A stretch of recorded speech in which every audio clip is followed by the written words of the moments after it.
অগ্নিগর্ভে বাংলাদেশ, দেশ ছাড়লেন হাসিনা।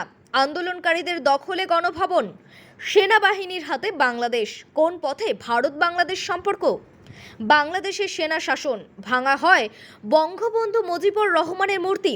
গণভবন আন্দোলনকারীদের উল্লাস। আজ অর্থাৎ সোমবার বিকেল 3টে নাগাদ প্রধানমন্ত্রীর পদ ইস্তফা দিয়ে দেশ ছাড়লেন শেখ হাসিনা। হিংসা থামানো গেল না, বোন রেহেনাকে নিয়ে গণভবন ছেড়ে ভারতে প্রবেশ করলেন প্রধানমন্ত্রী।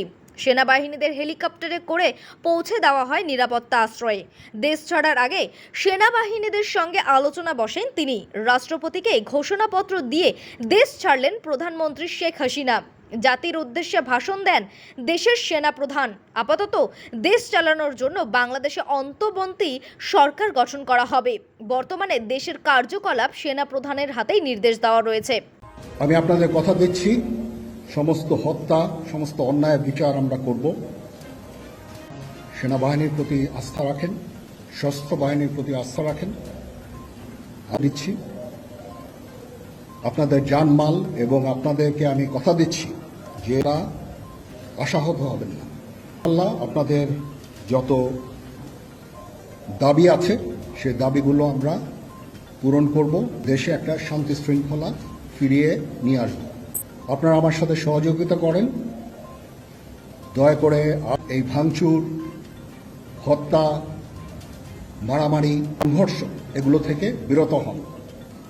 আমি নিশ্চিত যে আপনারা যদি মতো চলেন, আমাদের সাথে যদি একসাথে যদি কাজ করি আমরা, নিঃসন্দেহে আমরা একটা পরিণতির দিকে আমরা অগ্রসর হতে পারব।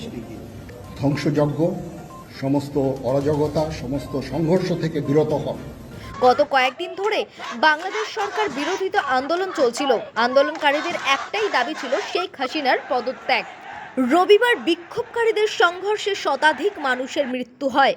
পরিস্থিতি আরও বেশি জটিল হয়ে পড়ে। সোমবার 3টার সময় শেখ হাসিনা পদত্যাগ দিয়ে দিল্লি যান তিনি। সেখান থেকেই তিনি লন্ডনে যেতে পারে বলে সূত্রের খবর। রবিবার সন্ধ্যায় বাংলাদেশে অশান্তি থাকায় কারফিউ জারি করা হয়। সোমবার 3 দিন ছুটি ঘোষণা করা হয়েছিল। তবে সোমবার সকাল থেকে ঢাকার রাস্তায় কারফিউ উপেক্ষা করে ভিড় হয় বেশি।